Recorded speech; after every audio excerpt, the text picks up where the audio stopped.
दोस्तों, game of thrones की नई कहानी अगर आप लोगों को पसंद आए तो कृपया लाइक, शेयर और कमेंट करें। धन्यवाद। और ड्रैगनस्टोन और वह सारा राज्य जो उन्होंने खो दिया था।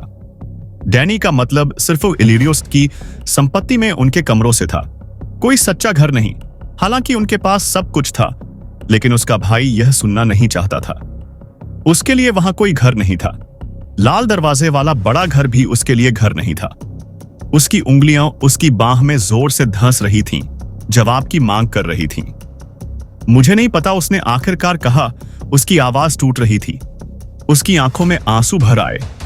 मुझे पता है, उसने तीखेपन से कहा। हम सेना के साथ घर जाएंगे प्यारी बहन। खाल ड्रोगो की सेना के साथ हम इसी तरह घर जाएंगे। और अगर तुम्हें उसके लिए उससे शादी करनी है और उसके साथ सोना है तो तुम करोगी। वह उसकी ओर देखकर मुस्कुराया। अगर जरूरत पड़ी तो मैं उसके पूरे खालसर को तुम्हारे साथ प्यारी बहन, सभी 40,000 आदमी और उनके घोड़े भी, अगर मेरी सेना पाने के लिए यही करना पड़े। आभारी रहो कि यह केवल ड्रोगो है। समय के साथ शायद तुम उसे पसंद करना भी सीख जाओ। अब अपनी आंखें पोंछ लो। इलिरियो उसे ला रहा है और वह तुम्हें रोते हुए नहीं देखेगा। डैनी ने मुड़कर देखा कि यह सच था।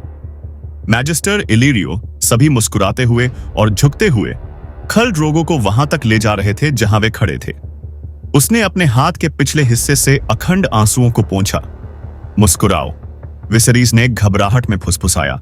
उसका हाथ उसकी तलवार की मूठ पर गिर रहा था। और सीधे खड़े हो जाओ। उसे देखने दो कि तुम्हारे पास स्तन है। भगवान जानते हैं तुम्हारे पास पहले से ही बहुत कम है। डेनरीज मुस्कुराई और सीधे खड़ी हो गई। टी-एडर्ड आगंतुक सोने, चांदी और पॉलिश स्टील की एक नदी में महल के द्वार से अंदर आए। 300 मजबूत बैनरमैन और शूरवीरों का एक गौरव, शपथ ली हुई तलवारें और फ्री राइडर्स। उनके सिरों के ऊपर एक दर्जन सुनहरे झंडे उत्तरी हवा में आगे पीछे लहरा रहे थे, जिन पर बैराथॉन के मुकुटधारी हिरण की आकृति थी। नेड कई घुड़सवारों को जानता था। सर जैमे लैनिस्टर के बाल सोने की तरह चमकीले थे और सैंडर क्लेगन। हेलो दोस्तों, ये हमारा वीडियो है। वीडियो को आप ले सकते हैं, हमें कोई समस्या नहीं है। नॉवेल ऑफ किंग चैनल को सब्सक्राइब करें, तो लाइक, शेयर और ज्यादा से ज्यादा कमेंट करना। अगले पार्ट के लिए धन्यवाद। अपने भयानक जले हुए चेहरे के साथ वहां आया। उसके बगल में खड़ा लंबा लड़का ही राजकुमार हो सकता था और उनके पीछे खड़ा छोटा कद का आदमी निश्चित रूप से शैतान टायरियन लैनिस्टर था। फिर भी स्तंभ के शीर्ष पर खड़ा विशाल आदमी किंग्सगार्ड के बर्फ सफेद लबादे में 2 शूरवीरों से घिरा हुआ था। नेड को लगभग अजनबी सा लगा, जब तक कि वह एक जानी पहचानी दहाड़ के साथ अपने युद्ध के घोड़े की पीठ से कूद नहीं गया और उसे हड्डियों को कुचलने वाले आलिंगन में कुचल दिया। नेड, लेकिन तुम्हारा वह जमा हुआ चेहरा देखना अच्छा है। राजा ने उसे ऊपर से नीचे तक देखा और हंसा। तुम बिल्कुल नहीं बदले हो। काश नेड भी ऐसा ही कह पाता।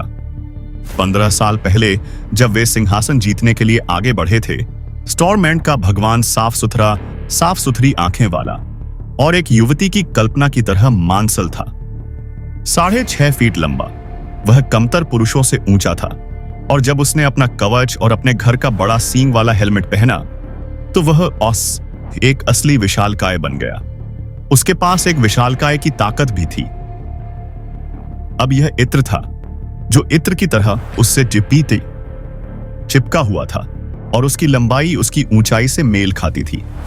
नेड ने राजा को आखिरी बार 9 साल पहले बालोन ग्रेजॉय के विद्रोह के दौरान देखा था, जब हिरण और डायरवुल्फ ने आयरन आइलैंड्स के स्वघोषित राजा के ढोंग को खत्म करने के लिए एक साथ आए थे।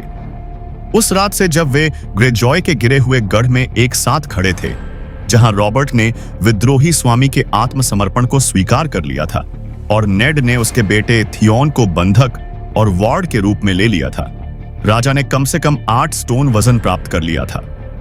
लोहे के तार की तरह मोटी और काली दाढ़ी ने उसके जबड़े को उसकी दोहरी ठुड्डी और शाही गालों के ढीलेपन को छुपाने के लिए ढक रखा था, लेकिन कुछ भी उसके पेट या उसकी आंखों के नीचे काले घेरों को नहीं छिपा सकता था।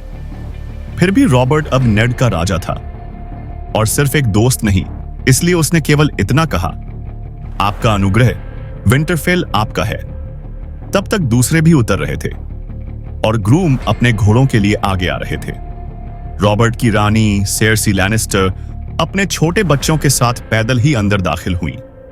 जिस व्हील हाउस में वे सवार हुए थे वह तेल से सने ओक और सोने की धातु से बनी एक विशाल डबल डेक गाड़ी थी, जिसे 40 भारी ड्राफ्ट घोड़े खींच रहे थे, जो महल के गेट से होकर गुजरने के लिए बहुत चौड़ी थी। नेड रानी की अंगूठी को चूमने के लिए बर्फ में घुटनों के बल बैठ गया, जबकि रॉबर्ट ने कैटलिन को एक लंबे समय से खोई हुई बहन की तरह गले लगाया। फिर बच्चों को आगे लाया गया, उनका परिचय कराया गया और दोनों पक्षों द्वारा उन्हें मंजूरी दी गई। अभिवादन की औपचारिकताएं पूरी होते ही राजा ने अपने मेजबान से कहा, मुझे अपने तहखाने में ले चलो एडवर्ड, मैं अपना सम्मान प्रकट करूंगा। नेड ने उसे इतने सालों बाद भी याद रखने के लिए प्यार किया। उसने लालटेन मंगवाई। किसी और शब्द की जरूरत नहीं थी। रानी ने विरोध करना शुरू कर दिया था। वे सुबह से ही सवारी कर रहे थे। हर कोई थका हुआ और ठंडा था। निश्चित रूप से उन्हें पहले खुद को ताजा करना चाहिए। मृतक इंतजार करेंगे। उसने इससे ज्यादा कुछ नहीं कहा। रॉबर्ट ने उसकी ओर देखा था और उसके जुड़वांव भाई जैमी ने चुपचाप उसका हाथ पकड़ लिया था और उसने और कुछ नहीं कहा था। वे दोनों एक साथ तहखाने में गए। नेड और इस राजा को उसने मुश्किल से पहचाना। घुमावदार पत्थर की सीढ़ियां संकरी थीं। नेड लालटेन लेकर सबसे पहले गया। मुझे लगने लगा था कि हम कभी विंटरफेल नहीं पहुंच पाएंगे, रॉबर्ट ने नीचे उतरते समय शिकायत की। दक्षिण में जिस तरह से वे मेरे 7 राज्यों के बारे में बात करते हैं, एक आदमी यह भूल जाता है कि आपका हिस्सा बाकी 6 राज्यों के बराबर है। मुझे विश्वास है कि आपने यात्रा का आनंद लिया महामहिम। रॉबर्ट ने नाक भौं सिकोड़ी। दलदल और जंगल और खेत और नेक के उत्तर में शायद ही कोई सभ्य सराय। मैंने कभी इतना विशाल खालीपन नहीं देखा। आपके सभी लोग कहां हैं? संभवतः वे बाहर आने में बहुत शर्मीले थे, नेड ने मजाक किया। वह सीढ़ियों पर आती ठंड को महसूस कर सकता था। धरती के भीतर से एक ठंडी सांस। उत्तर में राजा एक दुर्लभ दृश्य है। रॉबर्ट ने नाक भौं सिकोड़ी। अधिक संभावना है कि वे बर्फ के नीचे छिपे हुए थे। बर्फ, नेड। राजा ने खुद को स्थिर करने के लिए एक हाथ दीवार पर रखा क्योंकि वे नीचे उतर रहे थे। देर से गर्मियों में बर्फबारी काफी आम है, नेड ने कहा। मुझे उम्मीद है कि उन्होंने आपको परेशान नहीं किया। वे आमतौर पर हल्के होते हैं। अन्य लोग आपकी हल्की बर्फ लेते हैं, रॉबर्ट ने कसम खाई। यह जगह सर्दियों में कैसी होगी, मैं सोचकर कांप उठता हूं। सर्दियां कठिन हैं, नेड ने स्वीकार किया, लेकिन स्टार्क टिकेंगे। हम हमेशा टिके रहते हैं। तुम्हें दक्षिण की ओर आने की जरूरत है, रॉबर्ट ने उससे कहा। तुम्हें गर्मी का स्वाद चखने की जरूरत है, इससे पहले कि वह भाग जाए। हाई गार्डन में सुनहरे गुलाबों के खेत हैं जो आंखों की नजरों से दूर तक फैले हुए हैं। फल इतने पके हुए हैं कि वे तुम्हारे मुंह में फट जाएंगे। खरबूजे, आड़ू, फायर प्लम, तुमने कभी ऐसी मिठास नहीं चखी होगी। तुम देखोगे, मैं तुम्हारे लिए कुछ लाया हूं। स्टॉर्म एंड में भी खाड़ी से आने वाली उस अच्छी हवा के साथ दिन इतने गर्म होते हैं कि तुम मुश्किल से हिल सकते हो। और तुम्हें शहर देखने चाहिए, नेड। हर जगह फूल, खाने पीने की चीजों से भरे बाजार, गर्मियों की शराब इतनी सस्ती और इतनी अच्छी कि तुम हवा में सांस लेते ही नशे में आ जाओगे। हर कोई मोटा, नशे में और अमीर है। वह हंसा और अपने पेट पर एक जोरदार तमाचा मारा। और लड़कियां, नेड, उसने कहा। उसकी आंखें चमक रही थीं। मैं कसम खाता हूं, गर्मी में औरतें अपनी सारी शालीनता खो देती हैं। वे महल के ठीक नीचे नदी में नंगी तैरती हैं। यहां तक कि सड़कों पर भी ऊन या फर के लिए बहुत गर्मी होती है, इसलिए वे इन छोटे गाउन में घूमते हैं। अगर उनके पास चांदी है तो रेशम, और अगर नहीं है तो सूती। लेकिन जब उन्हें पसीना आने लगता है और कपड़ा उनकी त्वचा से चिपक जाता है तो वे नंगे ही रह जाते हैं। राजा खुशी से हंसा। रॉबर्ट बैराथियोन हमेशा से ही बहुत भूखा आदमी रहा था। एक ऐसा आदमी जो जानता था कि अपने सुखों को कैसे जीना है। यह कोई ऐसा आरोप नहीं था जो कोई एडवर्ड स्टार्क के दरवाजे पर लगा सकता था। फिर भी नेड यह देखने से नहीं बच सका कि ये सुख राजा पर भारी पड़ रहे थे। जब तक वे सीढ़ियों के नीचे पहुंचे, रॉबर्ट भारी सांस ले रहा था। लालटेन की रोशनी में उसका चेहरा लाल हो गया था क्योंकि वे तहखाने के अंधेरे में बाहर निकले। आपका अनुग्रह, नेड ने सम्मानपूर्वक कहा। उसने लालटेन को एक चौड़े अर्धवृत्त में घुमाया खंभों के बीच, मृतक दीवारों के सहारे अपने पत्थर के सिंहासन पर बैठे थे। उनकी पीठ कब्रों से सटी हुई थी, जिसमें उनके नश्वर अवशेष रखे हुए थे। वह अंत में फादर और ब्रैंडन के साथ नीचे है। वह खंभों के बीच से रास्ता दिखाता हुआ आगे बढ़ा और रॉबर्ट बिना कुछ कहे उसके पीछे पीछे चलता रहा, भूमिगत ठंड में कांपता हुआ। यहां हमेशा ठंड रहती थी।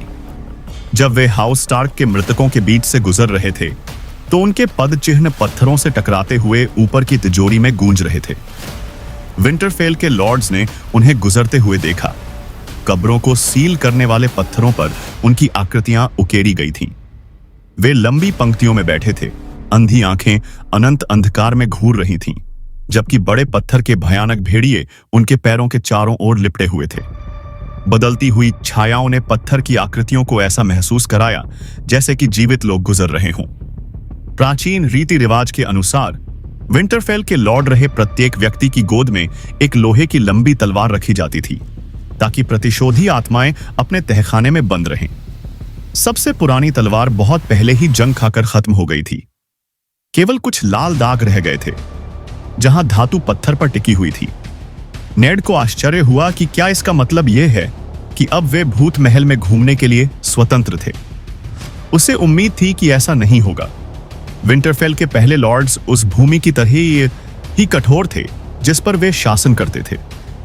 ड्रैगन लॉर्ड्स के समुद्र पार आने से पहले की शताब्दियों में उन्होंने किसी के प्रति निष्ठा की शपथ नहीं ली थी और खुद को उत्तर में राजा कहते थे। नेड ने आखिरकार रुककर तेल की लालटेन उठाई। तहखाना उनके आगे अंधेरे में आगे बढ़ता रहा, लेकिन इस बिंदु से आगे कब्रें खाली और बिना सील वाली थीं। ब्लैक होल अपने मृतकों की प्रतीक्षा कर रहे थे, उसके और उसके बच्चों की प्रतीक्षा कर रहे थे। नेड को इस बारे में सोचना पसंद नहीं था। यहां उसने अपने राजा से कहा। रॉबर्ट ने चुपचाप सिर हिलाया, घुटने टेके और अपना सिर झुकाया। एक के बगल में 3 कब्रें थीं। नेड के पिता लॉर्ड रिकार्ड स्टार्क का चेहरा लंबा और सख्त था। पत्थरबाज उन्हें अच्छी तरह से जानता था। वह शांत गरिमा के साथ बैठा था। पत्थर की उंगलियां उसकी गोद में तलवार को कसकर पकड़े हुए थीं, लेकिन जीवन में सभी तलवारें उसे विफल कर चुकी थीं। दोनों तरफ 2 छोटी कब्रों में उसके बच्चे थे। ब्रैंडन की उम्र 20 साल थी जब उसकी मौत हो गई।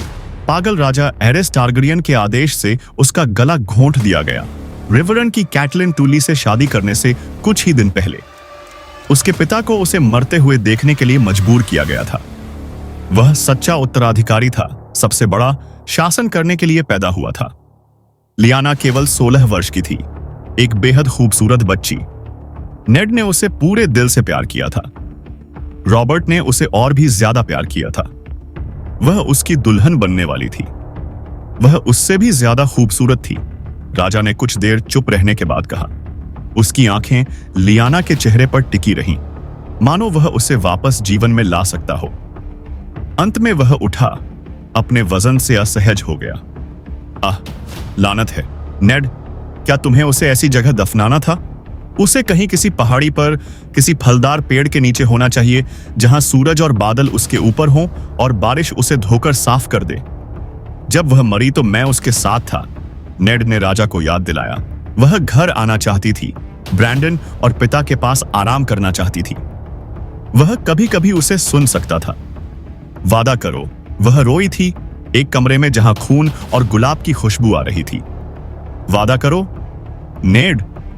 बुखार ने उसकी ताकत छीन ली थी और उसकी आवाज फुसफुसाहट की तरह धीमी हो गई थी। लेकिन जब उसने उसे अपना वचन दिया तो उसकी बहन की आंखों से डर गायब हो गया था। नेड को याद आया कि तब वह कैसे मुस्कुराई थी, कैसे कसकर उसकी उंगलियों ने उसे पकड़ लिया था जब उसने जीवन पर अपनी पकड़ छोड़ दी थी। गुलाब की पंखुड़ियां उसकी हथेली से गिर रही थीं, मृत और काली। उसके बाद उसे कुछ भी याद नहीं आया। उन्होंने उसे अभी भी उसके शरीर को पकड़े हुए पाया था, दुख से चुप। छोटे क्रैनोगमैन हॉवलैंड रीड ने उसका हाथ अपने हाथ से ले लिया था। नेड को इसमें से कुछ भी याद नहीं था। मैं जब भी संभव हो उसके लिए फूल लाता हूं, उसने कहा। लियाना को फूल बहुत पसंद थे। राजा ने उसके गाल को छुआ। उसकी उंगलियां खुरदरे पत्थर पर इतनी कोमलता से चल रही, वे ट्राइडेंट के घाट पर एक साथ आए थे, जबकि युद्ध उनके चारों ओर टूट पड़ा था।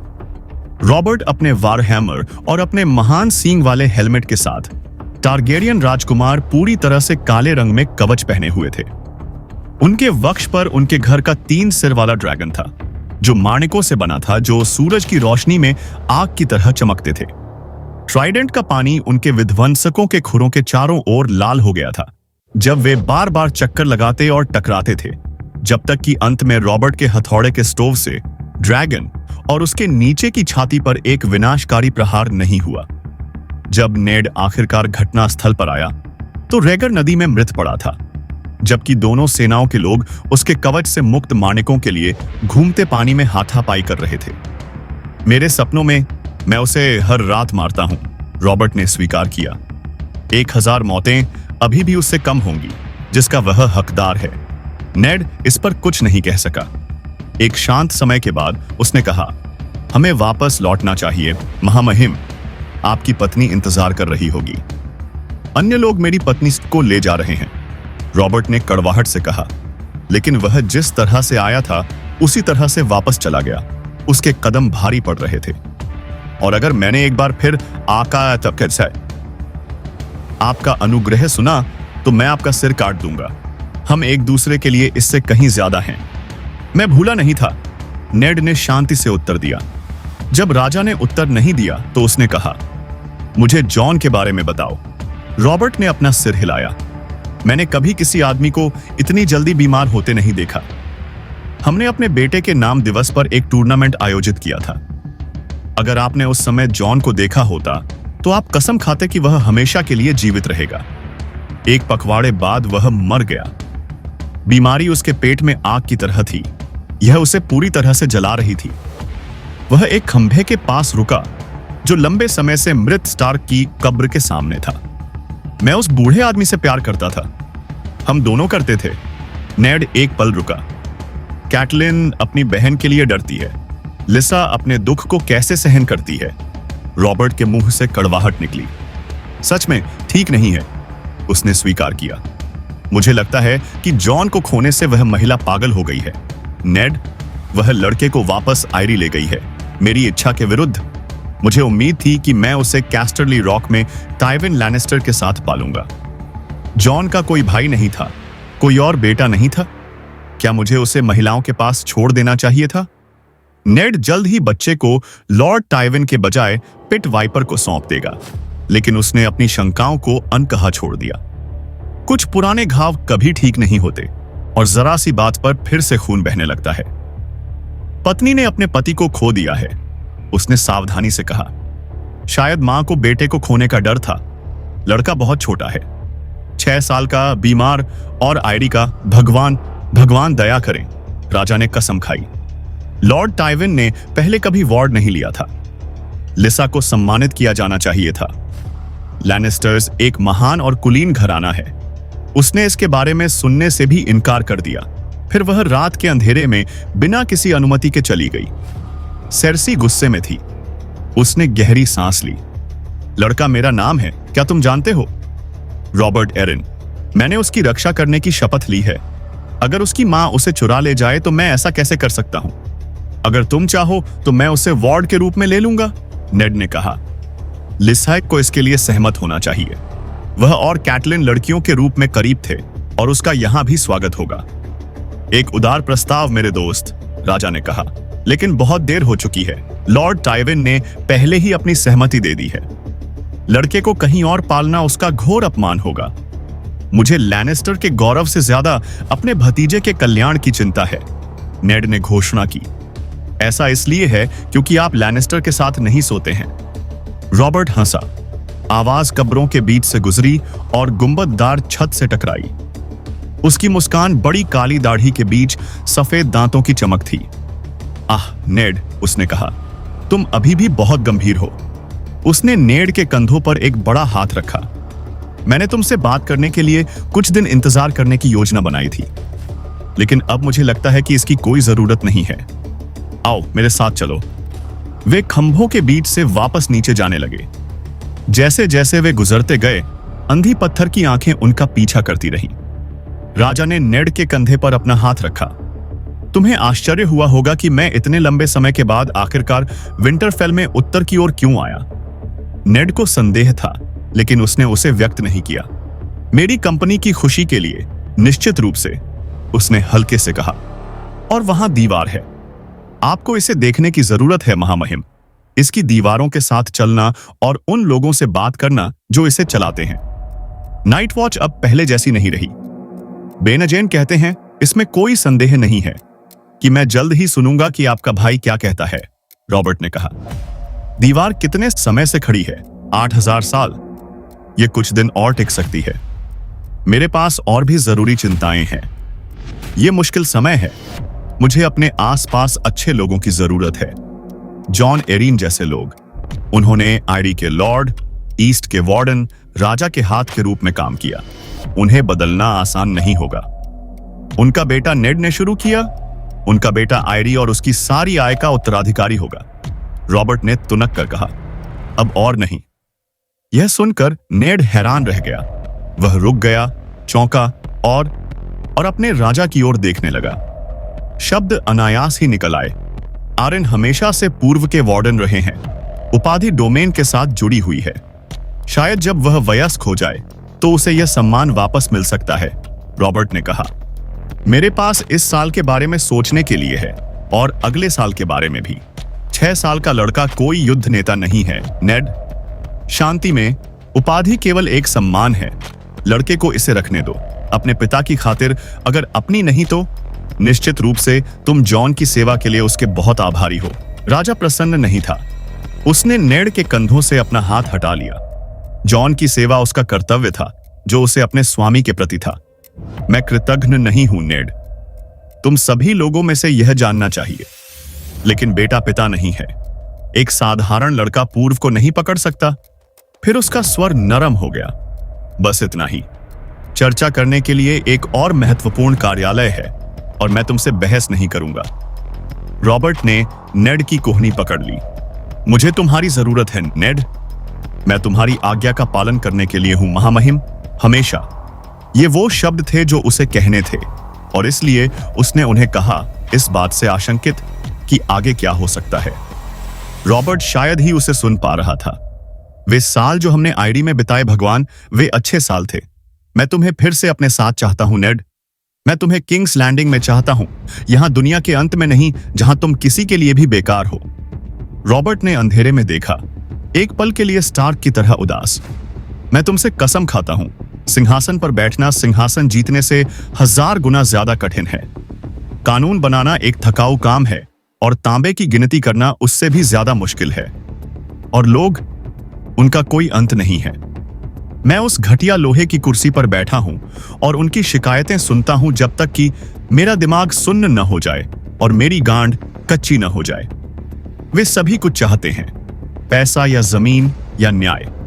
वे जो झूठ बोलते हैं। और मेरे स्वामी और देवियां भी इससे बेहतर नहीं हैं।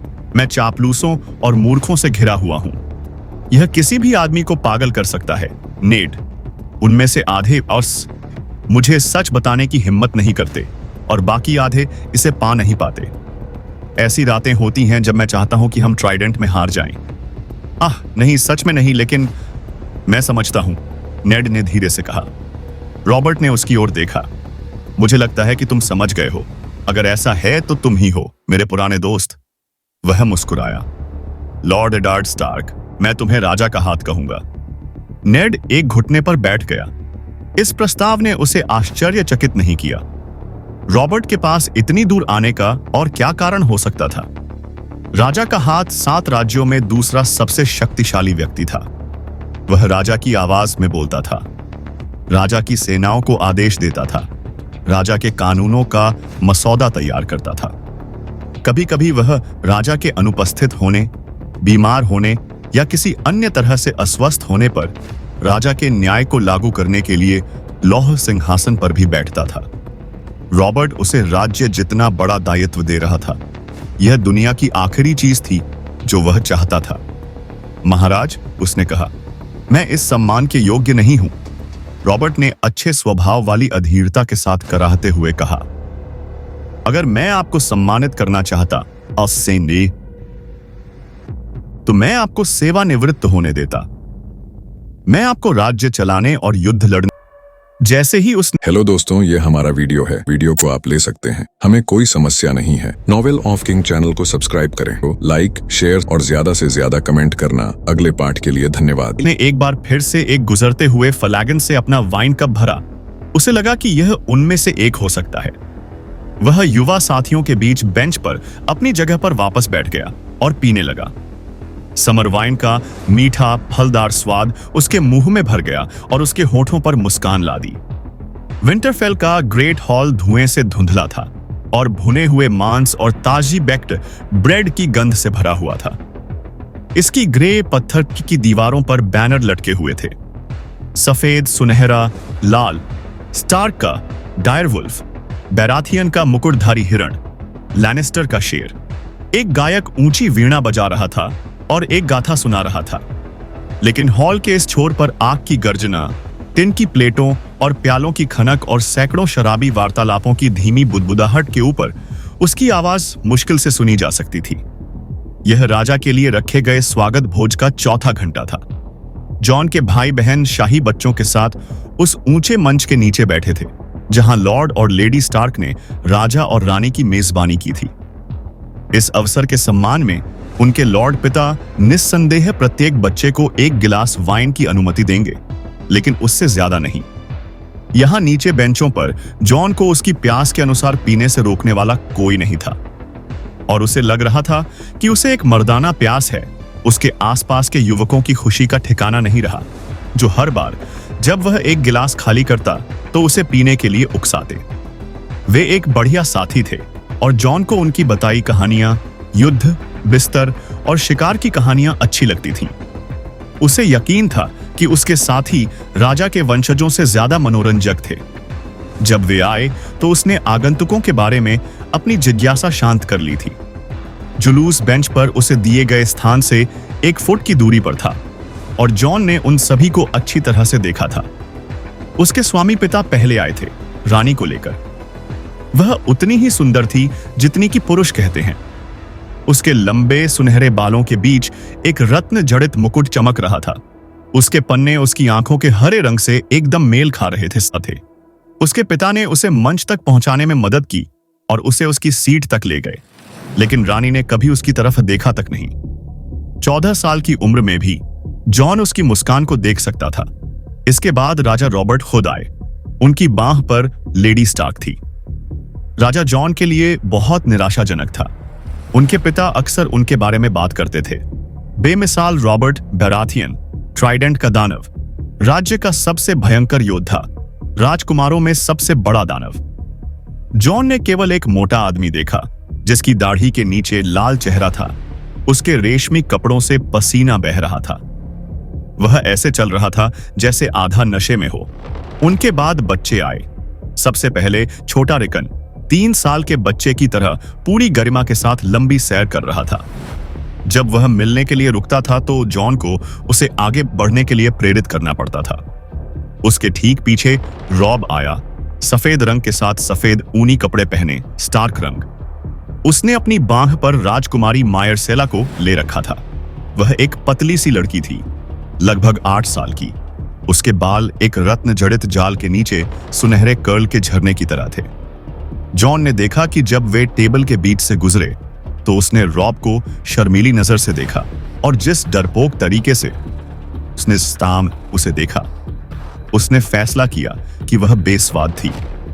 रॉब को यह समझने की भी समझ नहीं थी कि वह कितनी बेवकूफ थी। वह मूर्ख की तरह मुस्कुरा रहा था। उसकी सौतेली बहनें शाही राजकुमारों को ले जा रही थीं। आर्या को मोटे युवा टॉमन के साथ जोड़ा गया था, जिसके सफेद सुनहरे बाल उससे लंबे थे। 2 साल बड़ी सैंसा ने क्राउन प्रिंस जोफ्रे बैराथियन को आकर्षित किया। वह 12 साल का था, जो जॉन या रॉब से छोटा था, लेकिन दोनों से लंबा था, जो जॉन के लिए बहुत निराशाजनक था। राजकुमार जोफ्रे के बाल उसकी बहन के थे और उसकी मां की गहरी हरी आंखें। सुनहरे रंग के कर्ल की एक मोटी उलझन उसके सुनहरे छोकर और उच्च मखमली कॉलर से नीचे टपक रही थी। सैंसा उसके बगल में चलते हुए दीप्तिमान दिख रही थी, लेकिन जॉन को जोफ्रे के फूले हुए होंठ या विंटरफेल के ग्रेट हॉल को देखने का ऊब तिरस्कारपूर्ण तरीका पसंद नहीं आया। सर जैमे लैनिस्टर रानी सेर्सी की जुड़वां बहन थी। वह लंबी और सुनहरी थी। उसकी हरी आंखें चमक रही थीं और उसकी मुस्कान चाकू की तरह चुभ रही थी। उसने लाल रेशमी कपड़े, ऊंचे काले जूते और काले साटन का लबादा पहना हुआ था। उसके अंगरखे के सीने पर उनके घर का शेर सोने के धागे से कढ़ाई किया हुआ था, जो अपनी अवज्ञा के लिए दहाड़ रहा था। उन्होंने उसे उसके चेहरे पर लैनिस्टर का शेर कहा और उसकी पीठ पीछे किंग्सलेयर फुसफुसाए। जॉन के लिए उससे दूर देखना मुश्किल हो रहा था। राजा को ऐसा ही दिखना चाहिए, उसने खुद से सोचा जब वह आदमी गुजरा। फिर उसने दूसरे को देखा, जो अपने भाई के बगल में आधा छिपा हुआ चल रहा था। टायरियन लैनिस्टर लॉर्ड टाइविन के परिवार में सबसे छोटा और अब तक का सबसे बदसूरत। देवताओं ने सेर्सी और जैमे को जो कुछ भी दिया था, उन्होंने टायरियन को देने से इनकार कर दिया था। वह एक बौना था, अपने भाई की आधी ऊंचाई का, छोटे पैरों पर गति बनाए रखने के लिए संघर्ष कर रहा था। उसका सिर उसके शरीर के लिए बहुत बड़ा था। एक सूजे हुए माथे के नीचे एक क्रूर का कुचला हुआ चेहरा था। प्रवेश करने वाले अंतिम उच्च प्रभुओं में उनके चाचा नाइट वॉच के बेनेजेन स्टार्क और उनके पिता के वार्ड युवा थियोन ग्रेजॉय थे। बेनजेन ने जॉन को एक गर्मजोशी भरी मुस्कान दी जब वह उसके पास से गुजरा। थियोन ने उसे पूरी तरह से अनदेखा कर दिया, लेकिन इसमें कुछ भी नया नहीं था। सभी के बैठने के बाद टोस्ट बनाए गए, धन्यवाद दिया गया और वापस लौट आया गया, और फिर दावत शुरू हुई।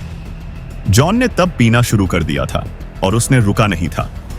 मेज के नीचे उसके पैर पर कुछ रगड़ा। जॉन ने देखा कि लाल आंखें उसे घूर रही हैं। क्या फिर से भूख लगी है? उसने पूछा। मेज के बीच में अभी भी आधा शहद लगा हुआ चिकन था। जॉन ने एक पैर फाड़ने के लिए हाथ बढ़ाया, फिर उसे एक बेहतर विचार आया। उसने पक्षी को चाकू से पूरा काट दिया और शव को अपने पैरों के बीच फर्श पर खिसकने दिया। घोस्ट ने क्रूर चुप्पी में उसे चीर दिया।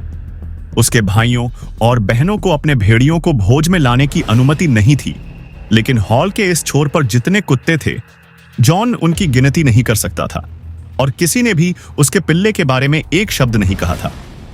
उसने खुद से कहा कि वह इस मामले में भी भाग्यशाली है। उसकी आंखें जल रही थीं। जॉन ने उन्हें बेरहमी से रगड़ा, धुएं को कोसते हुए। उसने शराब का एक और घूंट निगला और अपने डायर वुल्फ को चिकन खाते हुए देखा। कुत्ते मेजों के बीच चले गए, परोसने वाली लड़कियों के पीछे पीछे। उनमें से एक लंबी पीली आंखों वाली एक काली संकर कुतिया ने चिकन की गंध पकड़ी। वह रुकी और हिस्सा लेने के लिए बेंच के नीचे पहुंची। जॉन ने टकराव देखा। कुतिया ने अपने गले में धीमी आवाज में गुर्राहट की और करीब आ गई।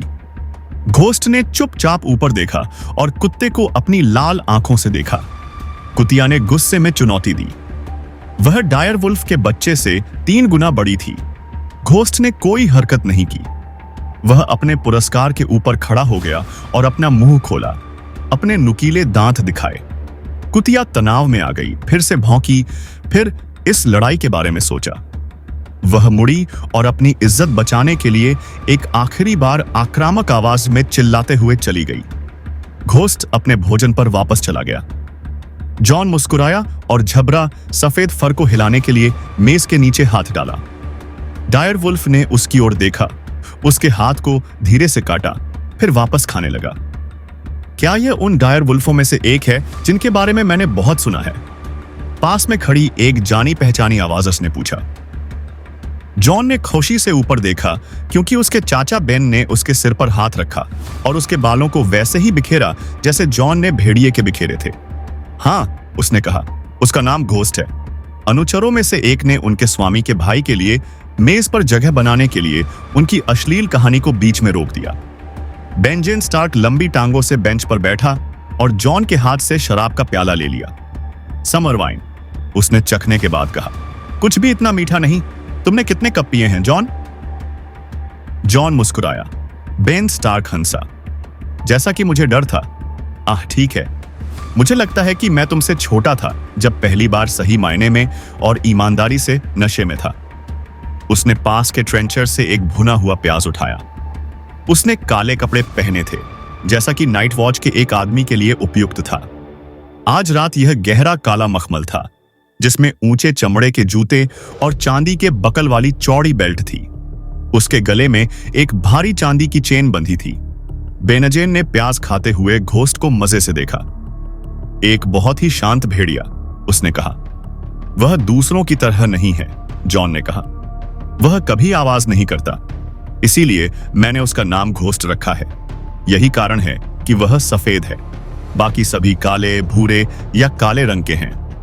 दीवार के पार अभी भी भयानक भेड़िए हैं। हम उन्हें अपने रेंजिंग पर सुनते हैं। बेनेजेन स्टार्क ने जॉन को एक लंबी नजर से देखा। क्या आप आमतौर पर अपने भाइयों के साथ मेज पर नहीं खाते? अधिकांश समय, जॉन ने एक सपाट आवाज में उत्तर दिया। लेकिन आज रात लेडी स्टार्क ने सोचा कि एक कमीने को चीजों को नोटिस करना सीखना पड़ता है। लोगों की आंखों के पीछे छिपे सच को पढ़ना पड़ता है। उसके पिता सभी शिष्टाचार का पालन कर रहे थे, लेकिन उनमें एक कसावट थी जो जॉन ने शायद ही पहले कभी देखी हो। उसने बहुत कम कहा, हॉल की ओर आंखें मूंद कर देखा, कुछ भी नहीं देखा। 2 सीट दूर राजा पूरी रात खूब शराब पी रहा था। उसकी चौड़ी दाढ़ी के पीछे उसका चेहरा लाल हो गया था। उसने कई टोस्ट बनाए, हर मजाक पर जोर से हंसा और भूखे आदमी की तरह हर डिश पर हमला किया। लेकिन उसके बगल में रानी बर्फ की मूर्ति की तरह ठंडी लग रही थी। रानी भी नाराज है, जॉन ने अपने चाचा से धीमी शांत आवाज में कहा। पिता आज दोपहर राजा को तहखाना ले गए। रानी नहीं चाहती थी कि वह जाए। बेनजेन ने जॉन को एक सावधान, मापी हुई नजर से देखा। तुम बहुत कुछ याद नहीं करते हैं ना जॉन? हमें दीवार पर तुम्हारे जैसे आदमी की जरूरत है। जॉन गर्व से फूल गया। रॉब मुझसे ज्यादा शक्तिशाली भाला है, लेकिन मैं बेहतर तलवार हूं। और हुलेन का कहना है कि मैं महल में किसी भी व्यक्ति की तरह घोड़े पर बैठता हूं। उल्लेखनीय उपलब्धियां। जब आप दीवार पर वापस जाएं तो मुझे अपने साथ ले जाएं, जॉन ने अचानक जल्दबाजी में कहा। अगर आप उनसे कहेंगे तो पिताजी मुझे जाने की अनुमति देंगे। मुझे पता है कि वे ऐसा करेंगे। अंकल बेनजेन ने उसके चेहरे का ध्यानपूर्वक अध्ययन किया। दीवार एक लड़के के लिए एक कठिन जगह है जॉन। मैं लगभग बड़ा हो चुका हूं, जॉन ने विरोध किया। मैं अपने अगले नाम दिवस पर 15 साल का हो जाऊंगा। और मास्टर लुविन कहते हैं कि कमीने दूसरे बच्चों की तुलना में जल्दी बड़े हो जाते हैं। यह सच है, बेनेजेन ने अपना मुंह नीचे की ओर मोड़ते हुए कहा। उसने मेज से जॉन का कप लिया, पास के घड़े से उसे ताजा भरा और एक लंबा घूंट पिया। डेरेन टारगेरियन केवल 14 वर्ष का था जब उसने डोर्न पर विजय प्राप्त की, जॉन ने कहा। यंग ड्रैगन उसके नायकों में से एक था। एक विजय जो एक गर्मियों तक चली। उसके चाचा ने बताया, तुम्हारे बाल राजा ने जगह लेने के लिए 10,000 लोगों को खो दिया और इसे बनाए रखने की कोशिश में 50 और मारे गए। किसी को उसे बताना चाहिए था कि युद्ध कोई खेल नहीं है। उसने शराब का एक और घूंट लिया। इसके अलावा उसने अपना मुंह पोंछते हुए कहा, डेरेन टारगेरियन की मृत्यु के समय केवल 18 वर्ष का था। या आप वह हिस्सा भूल गए हैं? मैं कुछ भी नहीं भूलता, जॉन ने शेखी बघारी। शराब उसे साहसी बना रही थी। उसने खुद को लंबा दिखाने के लिए बहुत सीधा बैठने की कोशिश की। मैं नाइट वॉच में सेवा करना चाहता हूं अंकल। उसने इस पर बहुत सोचा था। रात को बिस्तर पर लेटा हुआ जबकि उसके भाई उसके आसपास सो रहे थे। रॉब को एक दिन विंटरफेल विरासत में मिलेगा। उत्तर के वार्डन के रूप में बड़ी सेनाओं की कमान संभालेगा। ब्रैन और रिकन रॉब के बैनरमैन होंगे और उसके नाम पर होल्डफास्ट पर शासन करेंगे। उसकी बहनें आर्य और सांसा दूसरे महान घरों के वारिसों से शादी करेंगी और अपने महलों की मालकिन के रूप में दक्षिण जाएंगी। लेकिन एक कमीना क्या स्थान पाने की उम्मीद कर सकता है? तुम नहीं जानते कि तुम क्या पूछ रहे हो जॉन। नाइट वॉच एक शपथबद्ध भाईचारा है। हमारा कोई परिवार नहीं है। हम में से कोई भी कभी बेटों का पिता नहीं बनेगा। हमारी पत्नी कर्तव्य है, हमारी मालकिन सम्मान ही सन है। एक कमीने का भी सम्मान हो सकता है, जॉन ने कहा। मैं तुम्हारी शपथ लेने के लिए तैयार हूं। तुम 14 साल के लड़के हो, बेनजेन ने कहा। अभी तक एक आदमी नहीं। जब तक तुम एक महिला को नहीं जानते, तुम नहीं समझ सकते कि तुम क्या छोड़ रहे हो। मुझे इसकी परवाह नहीं है, जॉन ने गर्मजोशी से कहा। तुम शायद ऐसा कर सकते हो अगर तुम जानते कि इसका क्या मतलब है, बेनजेन ने कहा। अगर तुम जानते कि शपथ लेने की कीमत तुम्हें चुकानी पड़ेगी, तो तुम शायद इसकी कीमत चुकाने के लिए कम उत्सुक होते बेटा। जॉन ने अपने अंदर क्रोध को बढ़ता हुआ महसूस किया। मैं तुम्हारा बेटा नहीं हूं। बेनेजेन स्टार्क खड़ा हो गया।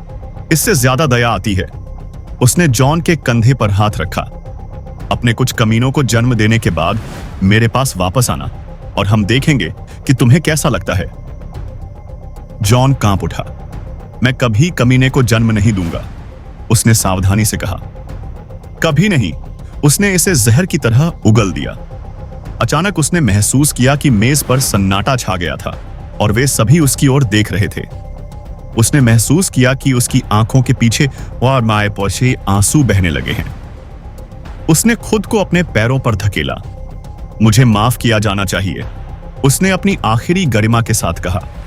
वे उसे रोते हुए देखने से पहले ही घूमे और भाग गए। उसने शायद उससे ज्यादा शराब पी ली थी जितना उसने सोचा था। जब वह बाहर निकलने की कोशिश कर रहा था तो उसके पैर उसके नीचे उलझ गए और वह एक सेवारत लड़की से टकरा गया और मसालेदार शराब की बोतल फर्श पर गिर गई। उसके चारों ओर हंसी गूंज उठी और जॉन के गालों पर गर्म आंसू बह रहे थे। किसी ने उसे संभालने की कोशिश की। वह उनकी पकड़ से छूट गया और आधा अंधा होकर दरवाजे की ओर भागा। घोस्ट उसके पीछे पीछे आया। रात में बाहर निकलो। यार्ड शांत और खाली था। एक अकेला संतरी भीतरी दीवार की दीवारों पर खड़ा था। उसने ठंड से बचने के लिए अपने लबादे को कसकर लपेटा हुआ था। वह वहां अकेले बैठा हुआ ऊबा हुआ और दुखी लग रहा था, लेकिन जॉन ने एक पल में उसके साथ अपनी जगह बदल ली होती। अन्यथा महल अंधेरा और सुनसान था।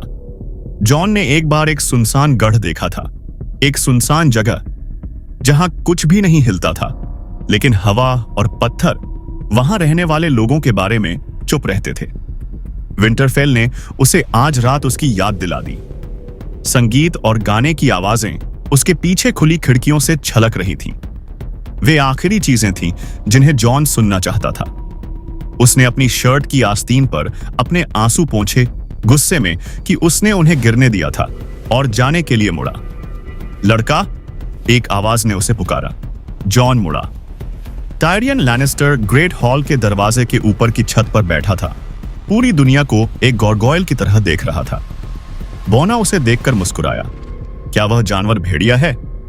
एक डायरवुल्फ, जॉन ने कहा। उसका नाम घोस्ट है। उसने छोटे आदमी को घूरकर देखा। उसकी निराशा अचानक भूल गई। तुम वहां क्या कर रहे हो? तुम दावत में क्यों नहीं हो? बहुत गर्मी है, बहुत शोर है, और मैंने बहुत ज्यादा शराब पी ली है, बोने ने उससे कहा। मैंने बहुत पहले ही जान लिया था कि अपने भाई पर उल्टी करना असभ्य माना जाता है। क्या मैं तुम्हारे भेड़िए को करीब से देख सकता हूं? जॉन ने हिचकिचाया, फिर धीरे से सिर हिलाया। क्या तुम नीचे उतर सकते हो या मैं एक सीढ़ी लाऊं? ओह, खून बहाओ, छोटे आदमी ने कहा। उसने खुद को किनारे से धकेलकर खाली हवा में फेंक दिया। जॉन ने हांफते हुए फिर विस्मय से देखा कि कैसे टायरियन लैनिस्टर एक तंग गेंद की तरह घूम गया, अपने हाथों पर हल्के से उतरा, फिर अपने पैरों पर पीछे की ओर उछला। घोस्ट अनिश्चित रूप से उससे दूर चला गया। बोने ने खुद को धूल से साफ किया और हंसा। मुझे लगता है कि मैंने तुम्हारे भेड़िए को डरा दिया है, मुझे माफ करें। वह डरा नहीं है, जॉन ने कहा। उसने घुटने टेके और आवाज लगाई, भूत, यहां आओ, चलो बस। भेड़िए का बच्चा करीब आया और जॉन के चेहरे पर नाक रगड़ने लगा, लेकिन उसने टायरियन लैनिस्टर पर सतर्क नजर रखी, और जब बोना उसे सहलाने के लिए आगे बढ़ा तो वह पीछे हटा और खामोश गुर्राहट में अपने नुकीले दांत दिखा दिए। शर्मीला है ना? लैनिस्टर ने कहा। बैठो भूत, जॉन ने आज्ञा दी। बस शांत रहो। उसने बोने की ओर देखा। अब तुम उसे छू सकते हो। जब तक मैं उसे न कहूं वह हिलेगा नहीं। मैं उसे प्रशिक्षित कर रहा हूं। मैं समझा, लैनिस्टर ने कहा। उसने भूत के कानों के बीच बर्फ सफेद फर को सहलाया और कहा, अच्छा भेड़िया, अगर मैं यहां नहीं होता तो वह तुम्हारा गला काट देता। जॉन ने कहा। मैं टायरियन लैनिस्टर हूं। मुझे पता है, जॉन ने कहा। वह उठ खड़ा हुआ। खड़े होने पर वह बोने से लंबा था। इससे उसे अजीब लगा। तुम नेड स्टार्क के कमीने हो, है ना? जॉन को लगा कि उसके अंदर एक ठंडक सी दौड़ गई है। उसने अपने होठों को एक साथ दबाया और कुछ नहीं कहा। क्या मैंने तुम्हें नाराज किया? लैनिस्टर ने कहा। माफ करना, बॉनो को व्यवहार कुशल होने की जरूरत नहीं है। कई पीढ़ियों से रंग बिरंगे कपड़े पहने हुए मूर्खों ने मुझे यह अधिकार दिलाया है कि मैं खराब कपड़े पहनूं और जो भी मेरे दिमाग में आए उसे बोल दूं। वह मुस्कुराया। लेकिन तुम कमीने हो। लॉर्ड एडार्ड स्टार्क मेरे पिता हैं, जॉन ने सख्ती से स्वीकार किया। लैनिस्टर ने उसके चेहरे का अध्ययन किया। हाँ, उसने कहा, मैं इसे देख सकता हूं। तुम्हारे अंदर तुम्हारे भाइयों की तुलना में उत्तर की ओर अधिक है। सौतेले भाई, जॉन ने सुधार किया। वह बॉने की टिप्पणी से प्रसन्न था, लेकिन उसने इसे जाहिर नहीं होने देने की कोशिश की। मुझे तुम्हें कुछ सलाह देने दो कमीने, लैनिस्टर ने कहा। कभी मत भूलना कि तुम क्या हो, क्योंकि निश्चित रूप से दुनिया नहीं भूलेगी। इसे अपनी ताकत बनाओ, फिर यह कभी तुम्हारी कमजोरी नहीं हो सकती। इसमें खुद को ढाल लो और इसका इस्तेमाल कभी भी तुम्हें चोट पहुंचाने के लिए नहीं किया जाएगा। जॉन किसी की सलाह लेने के मूड में नहीं था। तुम कमीने होने के बारे में क्या जानते हो? सभी बॉने अपने पिता की नजर में कमीने होते हैं। तुम अपनी मां के लैनिस्टर के सच्चे बेटे हो। क्या मैं हूं? बॉने ने व्यंग्यात्मक लहजे में जवाब दिया। मेरे स्वामी पिता को जरूर बताएं। मेरी मां मुझे जन्म देते समय मर गई और उन्हें कभी यकीन नहीं हुआ। मैं तो यह भी नहीं जानता कि मेरी मां कौन थी, जॉन ने कहा। कोई महिला, इसमें कोई शक नहीं। उनमें से ज्यादातर महिलाएं ही होती हैं। उसने दुखी मुस्कान के साथ जॉन का पक्ष लिया। यह याद रखना बेटा, सभी बौने कमीने हो सकते हैं, फिर भी सभी कमीनों का बौना होना जरूरी नहीं है। और यह कहकर वह मुड़ा और धुन बजाते हुए दावत में वापस चला गया। जब उसने दरवाजा खोला तो भीतर से आ रही रोशनी ने उसकी छाया पूरे यार्ड में फैला दी और एक पल के लिए टायरियन लैनिस्टर राजा की तरह खड़ा हो गया। ओ कैटलिन विंटरफेल के ग्रेट कीप के सभी कमरों में महल प्राकृतिक गर्म झरनों पर बनाया गया था और इसकी दीवारों और कक्षों में से जलता हुआ पानी ऐसे बहता था जैसे किसी व्यक्ति के शरीर में खून बह रहा हो। पत्थर के हॉल से ठंड को दूर भगाता था। कांच के बगीचों को नमी भरी गर्मी से भर देता था, जिससे धरती जमने से बच जाती थी। एक दर्जन छोटे छोटे आंगनों में खुले तालाब दिन रात धुआं उगलते रहते थे। गर्मियों में यह एक छोटी सी बात थी, सर्दियों में यह जीवन और मृत्यु के बीच का अंतर था। कैटलिन का स्नान हमेशा गर्म और भाप से भरा रहता था और उसकी दीवारें छूने पर गर्म लगती थीं। गर्मी उसे रिवररन की याद दिलाती थी, लिसा और एडम्योर के साथ धूप में बिताए दिनों की। लेकिन नेड कभी भी गर्मी बर्दाश्त नहीं कर सकता था। स्टार्क ठंड के लिए बने थे, वह उससे कहता था, और वह हंसती और उससे कहती कि उस मामले में उन्होंने निश्चित रूप से अपना महल गलत जगह पर बनाया है। इसलिए जब वे समाप्त हो गए तो नेड लुढ़क गया और अपने बिस्तर से ऊपर चढ़ गया, जैसा कि उसने पहले हजारों बार किया था। वह कमरे को पार कर गया, भारी टेपेस्ट्री को पीछे खींच लिया और एक एक करके ऊंची संकरी खिड़कियां खोल दी, जिससे रात की हवा कमरे में आ सके। हवा उसके चारों ओर घूम रही थी जब वह अंधेरे में खड़ा था, नंगा और खाली हाथ। कैटलिन ने फर को अपनी ठोड़ी तक खींचा और उसे देखा। वह किसी तरह छोटा और अधिक कमजोर लग रहा था, जैसे वह युवक जिससे उसने रिवररन में सेप्ट में शादी की थी 15 साल पहले। उसकी कमर अभी भी उसके संभोग की तीव्रता से दर्द कर रही थी। यह एक अच्छा दर्द था। वह अपने भीतर उसके बीज को महसूस कर सकती थी। उसने प्रार्थना की कि यह वहां तेजी से बढ़े। रिकन को गए 3 साल हो चुके थे। वह बहुत बूढ़ी नहीं थी। वह उसे एक और बेटा दे सकती थी। मैं उसे मना कर दूंगा, नेड ने कहा और उसकी ओर मुड़ा। उसकी आंखें भयावह थीं। उसकी आवाज संदेह से भरी हुई थी। कैटलिन बिस्तर पर बैठ गई। तुम नहीं कर सकते, तुम्हें नहीं करना चाहिए। मेरे कर्तव्य यहां उत्तर में हैं। मुझे रॉबर्ट का हाथ बनने की कोई इच्छा नहीं है। वह यह नहीं समझेगा। वह अब एक राजा है और राजा अन्य पुरुषों की तरह नहीं होते। यदि आप उसकी सेवा करने से इनकार करते हैं तो वह आश्चर्यचकित होगा कि क्यों, और जल्दी या बाद में उसे संदेह होने लगेगा कि आप उसका विरोध करते हैं। क्या आप उस खतरे को नहीं देख सकते हैं जो हमें डाल देगा? नेड ने विश्वास करने से इनकार करते हुए अपना सिर हिलाया। रॉबर्ट कभी भी मुझे या मेरे किसी भी व्यक्ति को नुकसान नहीं पहुंचाएगा। हम भाइयों से भी ज्यादा करीब थे। वह मुझसे प्यार करता है। अगर मैं उसे मना कर दूंगी तो वह दहाड़ेगा और गाली देगा और 1 हफ्ते में हम साथ में इस पर हंसेंगे। मैं उस आदमी को जानती हूं। तुम उस आदमी को जानती हो, उसने कहा। राजा तुम्हारे लिए एक अजनबी है। कैटलिन को बर्फ में मरा हुआ डायर वुल्फ याद आ गया। टूटा हुआ सींग उसके गले में गहराई तक धंसा हुआ था। उसे दिखाना था। एक राजा के लिए गर्व ही सब कुछ होता है। मेरे स्वामी, रॉबर्ट आपको देखने के लिए, आपको यह महान सम्मान दिलाने के लिए इतनी दूर आया था। आप उन्हें उसके चेहरे पर वापस नहीं फेंक सकते। सम्मान? नेड ने जोर से हंसा। उसकी आंखों में, हां, उसने कहा, और तुम्हारी आंखों में और मेरी आंखों में। वह भड़क उठी, अब गुस्से में।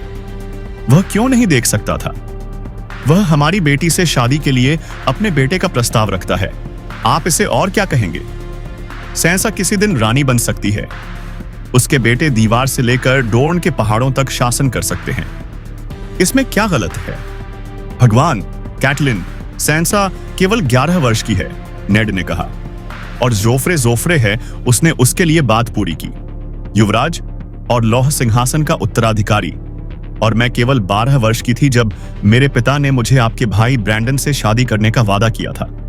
यह सुनकर नेड के मुंह से कड़वाहट निकल आई। ब्रैंडन? हां, ब्रैंडन को पता होगा कि क्या करना है। उसने हमेशा किया। यह सब ब्रैंडन के लिए था। तुम, विंटरफेल, सब कुछ। वह राजा का हाथ और रानियों का पिता बनने के लिए पैदा हुआ था। मैंने कभी नहीं कहा कि यह प्याला मेरे पास आए। शायद नहीं, कैटलिन ने कहा, लेकिन ब्रैंडन मर चुका है और प्याला गुजर चुका है, और तुम्हें इससे पीना ही होगा, चाहे तुम्हें यह पसंद हो या न हो। नेड उससे दूर हो गया, रात की ओर। वह अंधेरे में घूरता हुआ खड़ा था। शायद चांद और सितारों को देख रहा था, या शायद दीवार पर पहरेदारों को। कैटलिन ने तब उसका दर्द देखकर नरम पड़ गई। एडवर्ड स्टार्क ने ब्रैंडन की जगह उससे शादी की थी, जैसा कि प्रथा थी, लेकिन उसके मृत भाई की छाया अभी भी उनके बीच थी, जैसा कि दूसरे ने किया था। उस महिला की छाया जिसका नाम वह नहीं बताएगा, जिसने उसके नाजायज बेटे को जन्म दिया था। वह उसके पास जाने ही वाली थी कि दरवाजे पर दस्तक हुई, जोर से और अप्रत्याशित। नेड ने मुंह सिकोड़ते हुए कहा, क्या है? डेस्मंड की आवाज दरवाजे से आई। हेलो दोस्तों, ये हमारा वीडियो है। वीडियो को आप ले सकते हैं, हमें कोई समस्या नहीं है। नॉवेल ऑफ किंग चैनल को सब्सक्राइब करें, लाइक, शेयर और ज्यादा से ज्यादा कमेंट करना। अगले पार्ट के लिए धन्यवाद। मेरे मालिक मास्टर लुवेन बाहर हैं और उनसे तत्काल मुलाकात की गुजारिश कर रहे हैं। आपने उन्हें बताया कि मैंने उन्हें परेशान न करने का आदेश दिया है? हाँ मेरे मालिक, वह जिद कर रहा है। बहुत अच्छा, उसे अंदर भेजो। नेड अलमारी के पास गया और एक भारी लबादा पहन लिया। कैटलिन को अचानक एहसास हुआ कि वहां कितनी ठंड हो गई है। बिस्तर पर उठकर बैठ गई और फर को अपनी ठोड़ी तक खींच लिया। शायद हमें खिड़कियां बंद कर देनी चाहिए, उसने सुझाव दिया। नेड ने अनुपस्थित भाव से सिर हिलाया। मास्टर लुवेन को अंदर लाया गया। मास्टर एक छोटे भूरे रंग का आदमी था। उसकी आंखें भूरी और तेज थीं और वह बहुत कुछ देख सकता था। उसके बाल भूरे थे, जो वर्षों में उसके पास बचे थे। उसका लबादा भूरे रंग का ऊनी था, जिस पर सफेद फर स्टार्क रंग के कपड़े लगे थे। इसकी बड़ी बड़ी फलौपी आस्तीनों के अंदर जेबें छिपी हुई थीं। लुवेन हमेशा उन आस्तीनों में चीजें डालता रहता था और उनसे दूसरी चीजें बनाता था। किताबें, संदेश, अजीबोगरीब कलाकृतियां, बच्चों के लिए खिलौने। अपनी आस्तीनों में छिपाए हुए सभी चीजों के साथ कैटलिन को आश्चर्य हुआ कि मास्टर लुवेन अपनी बाहें उठा सकता था। मास्टर ने तब तक इंतजार किया जब तक कि दरवाजा उसके पीछे बंद नहीं हो गया। फिर उसने बात की। मेरे प्रभु, उसने नेड से कहा, आपकी शांति में खलल डालने के लिए क्षमा करें। मुझे एक संदेश छोड़ा गया है। नेड चिढ़ा हुआ लग रहा था। छोड़ दिया गया है? किसने? क्या कोई सवार था? मुझे नहीं बताया गया। कोई सवार नहीं था मेरे महाराज, केवल एक नक्काशीदार लकड़ी का बक्सा जो मेरी वेधशाला में एक मेज पर रखा था जब मैं झपकी ले रहा था। मेरे सेवकों ने किसी को नहीं देखा, लेकिन इसे राजा के दल में से किसी ने लाया होगा। हमारे पास दक्षिण से कोई अन्य आगंतुक नहीं आया है। एक लकड़ी का बक्सा आप कहते हैं? कैटलिन ने कहा। इसके अंदर वेधशाला के लिए एक बढ़िया नया लेंस था, जो देखने में मायर से आया था। मायर के लेंस बनाने वालों की बराबरी नहीं की जा सकती। नेड ने भौहें सिकोड़ी। कैटलिन जानता था कि उसके पास इस तरह की चीजों के लिए बहुत कम धैर्य था। एक लेंस, उसने कहा, इसका मुझसे क्या लेना देना है? मैंने भी यही सवाल पूछा, मास्टर लुविन ने कहा। स्पष्ट रूप से इसमें दिखने से कहीं अधिक था। अपने फर के भारी वजन के नीचे कैटलिन कांप उठी। एक लेंस हमें देखने में मदद करने वाला एक उपकरण है। वास्तव में यह है। उसने अपने आदेश के कॉलर को उंगलियों से छुआ। उसके लबादे के नीचे गर्दन के चारों ओर कसी हुई एक भारी जंजीर, प्रत्येक कड़ी एक अलग धातु से बनी हुई थी। कैटलिन को एक बार फिर अपने अंदर डर की हलचल महसूस हुई। ऐसा क्या है जो वे हमें और स्पष्ट रूप से दिखाना चाहते हैं? वही जो मैंने खुद से पूछा था। मास्टर लुविन ने अपनी आस्तीन से एक कसकर लपेटा हुआ कागज निकाला। जब मैंने लेंस वाला बॉक्स खोला तो मुझे एक झूठे तल के भीतर छिपा हुआ सच्चा संदेश मिला, लेकिन यह मेरी आंखों के लिए नहीं है। नेड ने अपना हाथ आगे बढ़ाया। तो मुझे इसे लेने दो। लुविन ने कोई हरकत नहीं की। क्षमा करें मेरे स्वामी, संदेश आपके लिए भी नहीं है। यह लेडी कैटलिन की आंखों के लिए है और केवल उन्हीं के लिए। क्या मैं आ सकता हूं? कैटलिन ने सिर हिलाया। बोलने पर भरोसा नहीं था। मास्टर ने कागज को बिस्तर के बगल में टेबल पर रख दिया। इसे नीले मोम की एक छोटी सी बूंद से सील किया गया था। लुविन ने सिर झुकाया और पीछे हटने लगा। रुको, नेड ने उसे आदेश दिया। उसकी आवाज गंभीर थी। उसने कैटलिन की ओर देखा। यह क्या है? मेरी महिला, आप कांप रही हैं। मुझे डर लग रहा है, उसने स्वीकार किया। उसने हाथ बढ़ाया और कांपते हाथों से पत्र ले लिया। फर उसके नग्न शरीर से दूर हो गए, भूल गए। नीले मोम में हाउस एरन की चांद और बाज मुहर थी। यह लिसा से है। कैटलिन ने अपने पति की ओर देखा। यह हमें खुश नहीं करेगा, उसने उससे कहा। इस संदेश में दुख है, नेड। मैं इसे महसूस कर सकता हूं। नेड ने भौहें सिकोड़ी। उसका चेहरा काला पड़ गया। इसे खोलो। कैटलिन ने सील तोड़ी। उसकी आंखें शब्दों पर घूमी। पहले तो उन्हें कोई मतलब नहीं था, फिर उसे याद आया। लिसा कोई मौका नहीं लेती थी। जब हम साथ में लड़कियां थीं, तो हमारे पास एक निजी भाषा थी, वह और मैं। क्या तुम इसे पढ़ सकते हो? हाँ, कैटलिन ने स्वीकार किया। तो हमें बताओ। शायद मुझे हट जाना चाहिए, मास्टर लुविन ने कहा। नहीं, कैटलिन ने कहा, हमें तुम्हारी सलाह की जरूरत होगी। उसने फर को पीछे फेंका और बिस्तर से उठ गई। रात की हवा उसकी नंगी त्वचा पर कब्र की तरह ठंडी थी, क्योंकि वह कमरे में इधर उधर चल रही थी।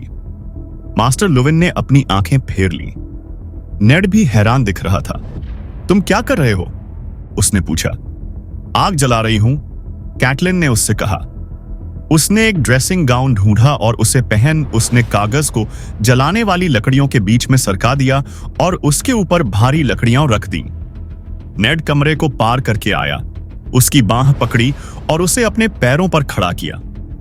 उसने उसे वहीं पकड़ रखा था। उसका चेहरा उससे कुछ इंच की दूरी पर था।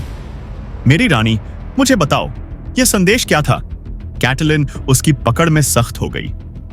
एक चेतावनी, उसने धीरे से कहा। अगर हमारे पास सुनने की बुद्धि है। उसकी आंखें उसके चेहरे को खोज रही थीं। आगे बढ़ो। लिसा कहती है कि जॉन एरन की हत्या कर दी गई थी। उसकी उंगलियां उसकी बांह पर कस गईं। किसने? लैनिस्टर्स, उसने उससे कहा।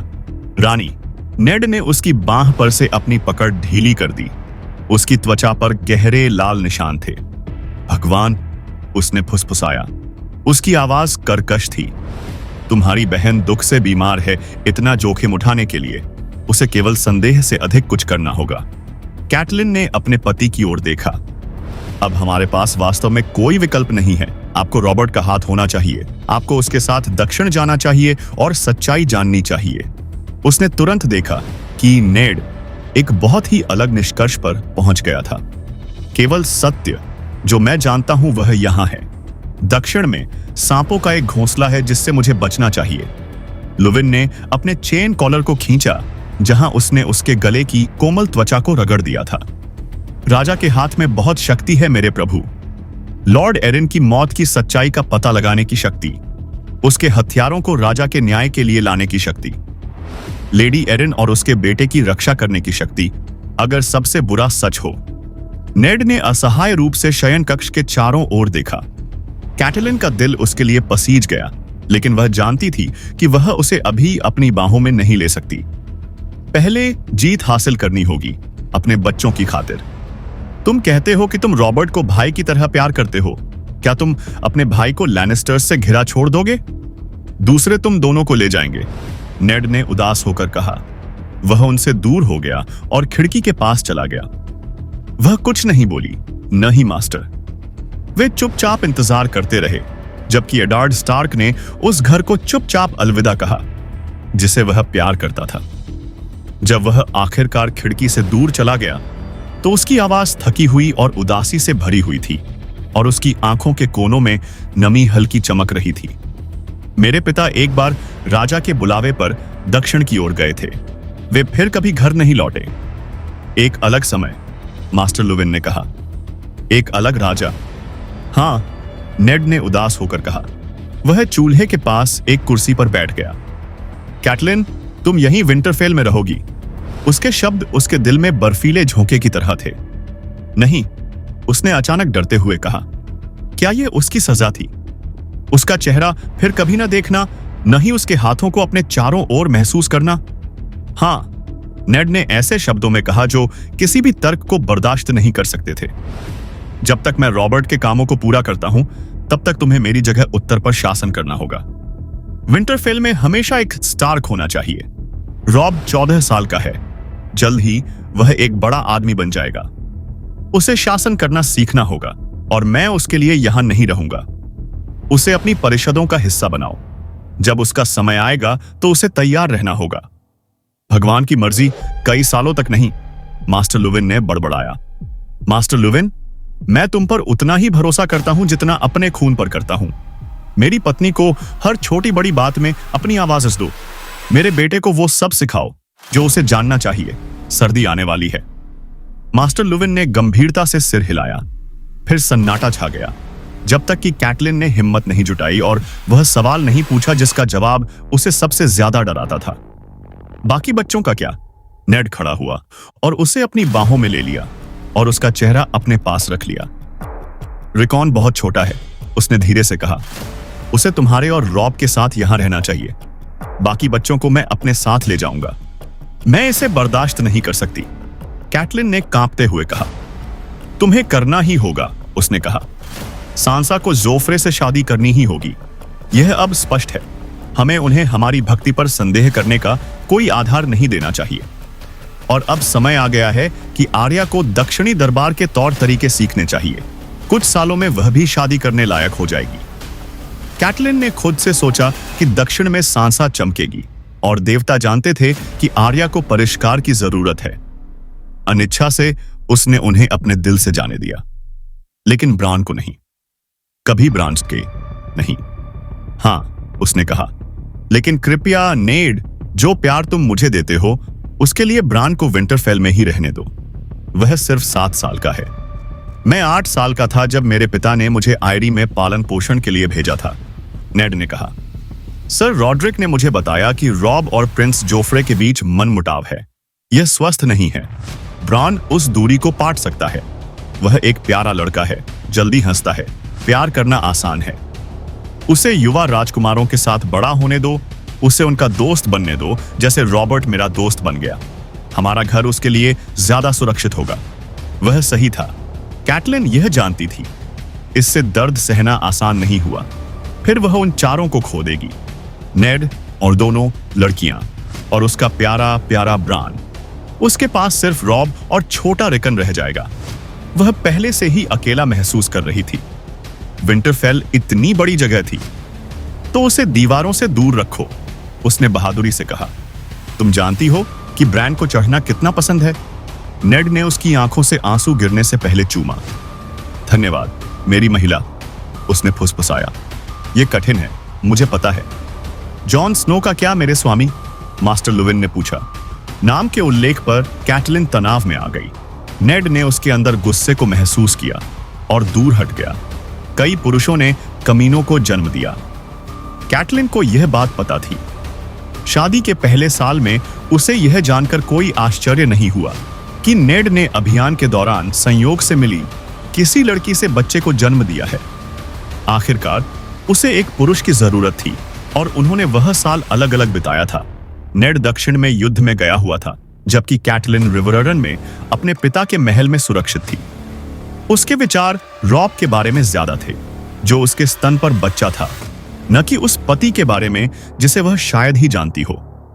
युद्धों के बीच उसे जो भी सांत्वना मिल सकती थी, उसका वह स्वागत करता था। और अगर उसका बीज तेज हो जाता तो वह उम्मीद करती कि वह बच्चे की जरूरतों का ध्यान रखेगा। उसने उससे ज्यादा किया। स्टार्क दूसरे पुरुषों की तरह नहीं थे। नेड अपने नाजायज बच्चे को अपने साथ घर ले आया और उसे बेटा कहकर पुकारा ताकि पूरा उत्तर उसे देख सके।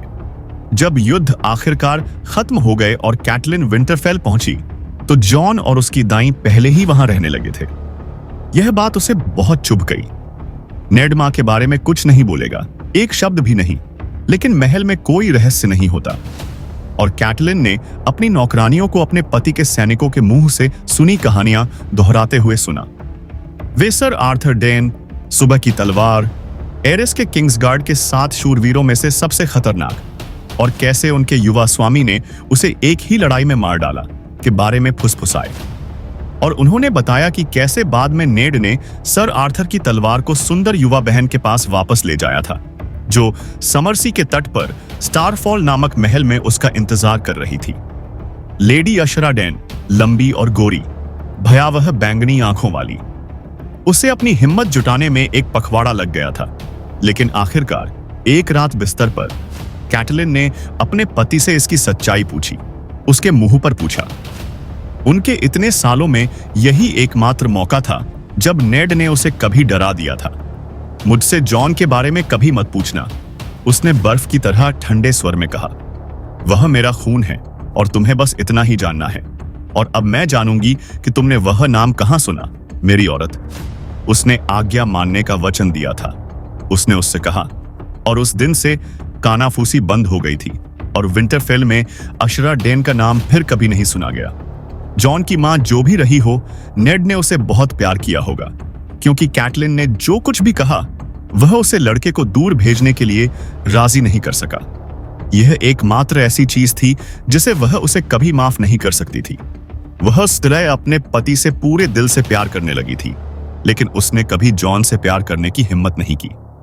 वह नेड की खातिर 1 दर्जन कमीनों को अनदेखा कर सकती थी, जब तक कि वे नजर से दूर हों। जॉन कभी नजर से दूर नहीं था, और जैसे जैसे वह बड़ा होता गया, वह नेड की तरह दिखने लगा, न कि उसके द्वारा पैदा किए गए किसी भी सच्चे बेटे की तरह। किसी तरह इसने इसे और भी बदतर बना दिया। जॉन को जाना ही होगा, उसने अब कहा। वह और रॉब करीब हैं, नेड ने कहा। मुझे उम्मीद थी वह यहां नहीं रह सकता, कैटलिन ने उसे रोकते हुए कहा। वह तुम्हारा बेटा है, मेरा नहीं। मैं उसे नहीं रखूंगी। वह जानती थी कि यह कठिन था, लेकिन सच भी कम नहीं था। नेड लड़के को विंटरफेल में छोड़कर उसके साथ कोई अच्छा व्यवहार नहीं करेगा। नेड ने उसे जो नजर दी वह पीड़ा भरी थी। तुम्हें पता है कि मैं उसे दक्षिण नहीं ले जा सकता। दरबार में उसके लिए कोई जगह नहीं होगी। कमीने नाम वाला लड़का, तुम्हें पता है कि वे उसके बारे में क्या कहेंगे। उसे त्याग दिया जाएगा। कैटलिन ने अपने पति की आंखों में मूक अपील के खिलाफ अपने दिल को कवच बना लिया। वे कहते हैं कि आपके दोस्त रॉबर्ट ने खुद 1 दर्जन कमीनों को जन्म दिया है, और उनमें से किसी को भी कभी अदालत में नहीं देखा गया है। नेड भड़क गया। लैनिस्टर महिला ने यह देखा है। तुम इतनी क्रूर कैसे हो सकती हो कैटलिन? वह केवल एक लड़का है। वह, उसका गुस्सा उस पर था। वह और भी कुछ कह सकता था, और इससे भी बुरा, लेकिन मास्टर लुविन ने बीच में ही बात काट दी। एक और समाधान खुद प्रस्तुत होता है, उसने शांत आवाज में कहा। तुम्हारा भाई बेंजन कुछ दिनों पहले जॉन के बारे में मेरे पास आया था। ऐसा लगता है कि लड़का ब्लैक लेने की इच्छा रखता है। नेड हैरान दिख रहा था। उसने नाइट वॉच में शामिल होने के लिए कहा। कैटलिन ने कुछ नहीं कहा। नेड को अपने दिमाग में यह काम करने दें। जॉन उसके लिए एक बेटा होगा। वह बच्चा जो उसके पास कभी नहीं होगा। और समय के साथ लड़का भी शपथ लेगा, वह किसी ऐसे बेटे का पिता नहीं बनेगा जो किसी दिन विंटरफेल के लिए कैटलिन के अपने पोते पोतियों के साथ प्रतिस्पर्धा कर सके। मास्टर लुविन ने कहा, दीवार पर सेवा करना बहुत सम्मान की बात है मेरे प्रभु, और यहां तक कि एक कमीना भी नाइट वॉच में ऊंचा उठ सकता है। नेड ने सोचा, फिर भी उसकी आवाज परेशान थी। जॉन बहुत छोटा है, अगर वह बड़ा होकर यह पूछता तो यह एक बात होती, लेकिन 14 साल का लड़का, एक कठिन बलिदान। मास्टर लुविन ने सहमति जताई। फिर भी यह कठिन समय है मेरे प्रभु, उसका रास्ता आपके या आपकी महिला के रास्ते से ज्यादा क्रूर नहीं है। कैटलिन ने उन 3 बच्चों के बारे में सोचा जिन्हें उसे खोना होगा। तब चुप रहना आसान नहीं था। नेड उनसे दूर होकर खिड़की से बाहर देखने लगा। उसका लंबा चेहरा खामोश और विचार मग्न था। अंत में उसने आह भरी और वापस मुड़ गया। बहुत अच्छा, उसने मास्टर लुविन से कहा, मुझे लगता है कि यह सबसे अच्छा है। मैं बेन से बात करूंगी। हम जॉन को कब बताएंगे? मास्टर ने पूछा। जब मुझे बताना ही होगा, तैयारियां करनी होंगी। हमें जाने के लिए तैयार होने में पखवाड़े भर का समय लगेगा। मैं जॉन को इन आखिरी कुछ दिनों का आनंद लेने देना चाहूंगी। गर्मियां जल्द ही खत्म हो जाएंगी और बचपन भी। जब समय आएगा मैं उसे खुद बताऊंगी। आर्या रिया के टांके फिर से टेढ़े हो गए थे। उसने निराशा के साथ उन्हें देखा और अपनी बहन सांसा की ओर देखा, जो अन्य लड़कियों के बीच बैठी थी। सांसा की सुई का काम उत्कृष्ट था, सभी ने ऐसा ही कहा। सांसा का काम उतना ही सुंदर है जितनी वह है, सेप्टा मोर्डेन ने एक बार उनकी महिला मां से कहा था। उसके हाथ बहुत अच्छे, नाजुक हैं। जब लेडी कैटलिन ने आर्या के बारे में पूछा था, वह राजकुमारी मिर्सेला के साथ बैठी थी। सभी मुस्कुरा रहे थे और प्रशंसा कर रहे थे। ऐसा अक्सर नहीं होता कि सेप्टा को एक शाही राजकुमारी को महिला कलाओं में निर्देश देने का सौभाग्य प्राप्त हो, जैसा कि उसने तब कहा था जब रानी मिर्सेला को उनके साथ शामिल करने के लिए लाई थी। आर्या ने सोचा कि मिर्सेला के टांके भी थोड़े टेढ़े लग रहे थे, लेकिन सेप्टा मोर्डेन के बोलने के तरीके से आप यह कभी नहीं जान पाएंगे। उसने अपने काम को फिर से पढ़ा, उसे बचाने का कोई तरीका ढूंढते हुए, फिर आह भरकर सुई नीचे रख दी। उसने उदास होकर अपनी बहन की तरफ देखा। काम करते हुए संसा खुशी से बातें कर रही थी। बेथ कैसल, सर रॉड्रिक की छोटी लड़की, उसके पैरों के पास बैठी थी, उसकी हर बात सुन रही थी, और जेनी पूल उसके कान में कुछ फुसफुसाने के लिए झुकी हुई थी। तुम किस बारे में बात कर रही हो? आर्य ने अचानक पूछा। जेनी ने उसे चौंकाते हुए देखा, फिर खिलखिलाकर हंस पड़ी। संसा शर्मिंदा दिखी। बेथ शर्मा गई। किसी ने जवाब नहीं दिया। मुझे बताओ, आर्य ने कहा। जेनी ने यह सुनिश्चित करने के लिए नजर घुमाई कि सेप्टा मोर्डेन सुन नहीं रही है। मिर्सेला ने तब कुछ कहा और सेप्टा बाकी महिलाओं के साथ हंस पड़ी। हम राजकुमार के बारे में बात कर रहे थे, संसा ने कहा। उसकी आवाज पर एक चुंबन की तरह नरम थी। आर्या जानती थी कि वह किस राजकुमार की बात कर रही थी। बेशक जोफ्रे। लंबा, सुंदर। संसा को दावत में उसके साथ बैठना पड़ा। आर्या को छोटे मोटे के साथ बैठना पड़ा, स्वाभाविक रूप से। जोफ्रे को आपकी बहन पसंद है, जेन ने गर्व के साथ फुसफुसाया, जैसे कि उसका इसमें कुछ हाथ हो। वह विंटरफेल के प्रबंधक की बेटी और सांसा की सबसे प्यारी दोस्त थी। उसने उससे कहा था कि वह बहुत सुंदर है। वह उससे शादी करने जा रहा है। छोटी बेथ ने स्वप्निल भाव से खुद को गले लगाते हुए कहा। तब सांसा पूरे राज्य की रानी होगी। सांसा में शर्माने की शिष्टता थी। वह खूबसूरती से शर्माई। उसने सब कुछ खूबसूरती से किया। आर्या ने उदास आक्रोश के साथ सोचा, बेथ, तुम्हें कहानियां नहीं बनानी चाहिए। सांसा ने छोटी लड़की को सुधारा, उसके शब्दों की कठोरता को दूर करने के लिए उसके बालों को धीरे से सहलाया। उसने आर्या की ओर देखा। बहन, राजकुमार जोफ के बारे में तुम्हें क्या लगा? वह बहुत बहादुर है, तुम्हें नहीं लगता? जॉन, वह हमारा भाई है, आर्या ने बहुत ऊंची आवाज में कहा। उसकी आवाज टावर रूम की दोपहर की खामोशी को चीरती हुई आई। सेप्टा मोर्डेन ने अपनी आंखें उठाईं। चेहरा हड्डियों वाला, तीखी आंखें और पतला, होंठ रहित मुंह था जो भौहें सिकोड़ने के लिए बना था। अब वह भौहें सिकोड़ रही थी। तुम किस बारे में बात कर रहे हो बच्चों? हमारा सौतेला भाई, संसा ने नरम और सटीक ढंग से सुधारा। वह सेप्टा के लिए मुस्कुराई। आर्या और मैं इस बात पर टिप्पणी कर रहे थे कि हम आज राजकुमारी को अपने साथ पाकर कितने प्रसन्न हैं, उसने कहा। सेप्टा मोर्डेन ने सिर हिलाया। वास्तव में हम सभी के लिए एक बड़ा सम्मान।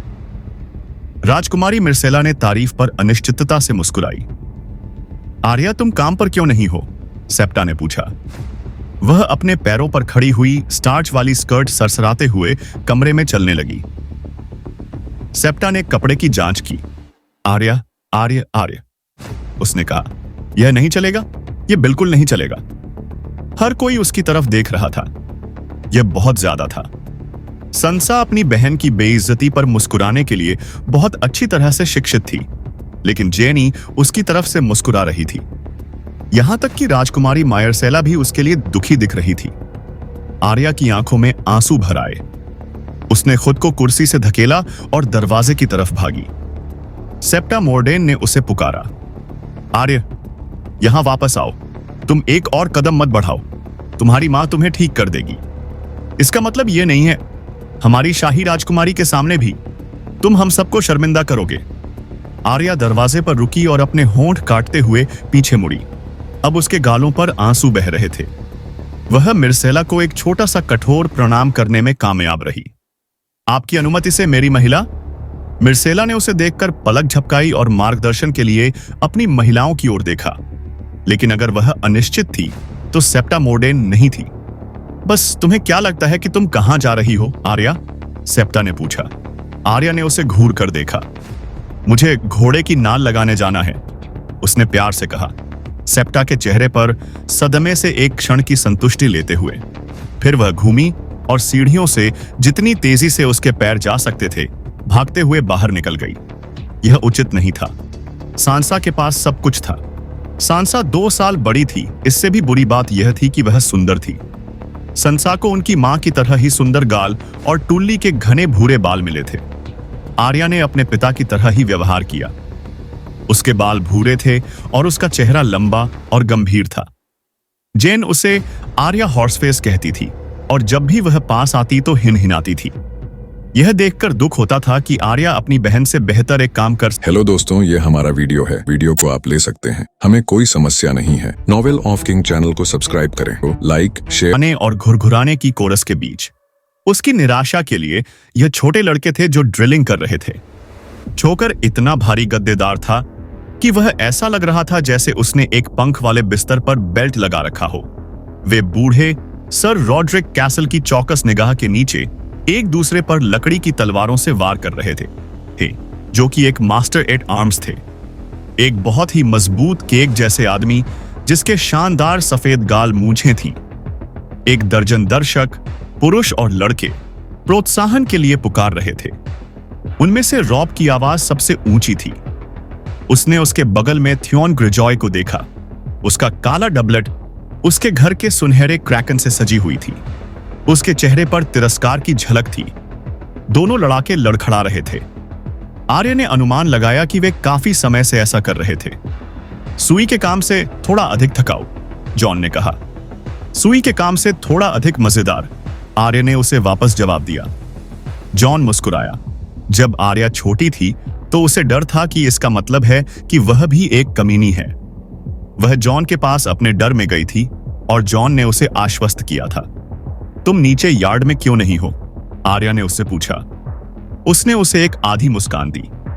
कमीने लोगों को युवा राजकुमारों को नुकसान पहुंचाने की अनुमति नहीं है, उसने कहा। अभ्यास यार्ड में उन्हें जो भी चोटें लगी हैं वे असली तलवारों से आई होंगी। ओह, आर्या शर्मिंदा महसूस कर रही थी। उसे एहसास होना चाहिए था। आज दूसरी बार आर्या ने सोचा कि जीवन उचित नहीं है। उसने अपने छोटे भाई को टॉमन पर वार करते देखा। मैं ब्रैन जितना ही अच्छा कर सकती हूं, उसने कहा। वह केवल 7 साल का है, मैं 9 साल की हूं। जॉन ने अपनी 14 साल की समझदारी से उसे देखा। तुम बहुत पतली हो, उसने कहा। उसने उसकी मांसपेशियों को महसूस करने के लिए उसका हाथ थामा। फिर उसने आह भरी और अपना सिर हिलाया। मुझे संदेह है कि तुम एक लंबी तलवार भी उठा सकती हो, छोटी बहन। उसे घुमाना तो दूर की बात है, आर्या ने अपनी बांह पीछे खींची और उसे घूर कर देखा। जॉन ने फिर से उसके बाल बिखेर दिए। उन्होंने ब्रैन और टॉमन को एक दूसरे के चारों ओर चक्कर लगाते देखा। क्या तुमने प्रिंस जोफ्रे को देखा? जॉन ने पूछा। उसने नहीं देखा था, पहली नजर में नहीं, लेकिन जब उसने फिर से देखा तो उसने उसे पीछे की ओर ऊंची पत्थर की दीवार की छाया में पाया। वह उन पुरुषों से घिरा हुआ था जिन्हें वह नहीं पहचानती थी। लैनिस्टर और बैराथियोन की पोशाक में युवा शूरवीर, सभी अजनबी। उनमें कुछ बूढ़े आदमी भी थे। उसने अनुमान लगाया कि शूरवीर। उसके सरकोट पर हथियारों को देखो, जॉन ने सुझाव दिया। आर्या ने देखा। राजकुमार के गद्देदार सरकोट पर एक अलंकृत ढाल की कढ़ाई की गई थी। निस्संदेह सुई का काम उत्कृष्ट था। हथियार बीच में से विभाजित थे। एक तरफ शाही घराने का मुकुटधारी हिरण था, दूसरी तरफ लैनिस्टर का शेर। लैनिस्टर गर्वित हैं, जॉन ने कहा। आपको लगता होगा कि शाही सिगिल पर्याप्त होगा, लेकिन नहीं। वह अपनी मां के घर को राजा के घर के बराबर सम्मान देता है। महिला भी महत्वपूर्ण है। आर्या ने विरोध किया। जॉन ने ठहाका लगाया। शायद आपको भी यही करना चाहिए छोटी बहन। अपनी बाहों में टुली को स्टार्क से शादी करवाओ। एक भेड़िया जिसके मुंह में मछली है। यह सुनकर वह हंस पड़ी। यह मूर्खतापूर्ण लगेगा। इसके अलावा मैंने नियम नहीं बनाए छोटी बहन। नीचे आंगन से आवाज आई। राजकुमार टॉमन धूल में लौट रहा था। उठने की कोशिश कर रहा था और असफल हो रहा था। सारी गद्दी उसे पीठ के बल लेटे कछुए की तरह पसार लग रही थी। ब्रान उसके ऊपर लकड़ी की तलवार उठाए खड़ा था। उसके पैरों पर खड़े होते ही उसे फिर से मारने के लिए तैयार। लोग हंसने लगे। बस, सर रॉड्रिक ने पुकारा। उसने राजकुमार को एक हाथ दिया और उसे वापस अपने पैरों पर खड़ा किया। अच्छा लड़ा। ल्यूडेट डॉनिस, उन्हें उनके कवच से बाहर निकालने में मदद करें। उसने चारों ओर देखा। राजकुमार जोफ्रे, रॉब, क्या आप एक और राउंड खेलेंगे? रॉब, जो पहले से ही पिछले मुकाबले से पसीने से तर था, उत्सुकता से आगे बढ़ा। खुशी से। रॉड्रिक के बुलाने पर जोफ्रे धूप में चला गया। रॉब शायद एक बच्चा है, जोफ्रे ने कहा। मैं एक राजकुमार हूं और मैं स्टार्क्स पर एक खिलौने की तलवार से हमला करते करते थक गया हूं। तुमने जितना दिया उससे ज्यादा तुम्हें मिला, जोफ, रॉब ने कहा। क्या तुम डरे हुए हो? राजकुमार जोफ्रे ने उसकी ओर देखा। ओह, डर गया, उसने कहा। तुम बहुत बड़े हो। लैनिस्टर के कुछ लोग हंसे। जॉन ने भौहें सिकोड़कर दृश्य को देखा। जोफ्रे वास्तव में थोड़ा गंदा है, उसने आर्या से कहा। सर रॉड्रिक ने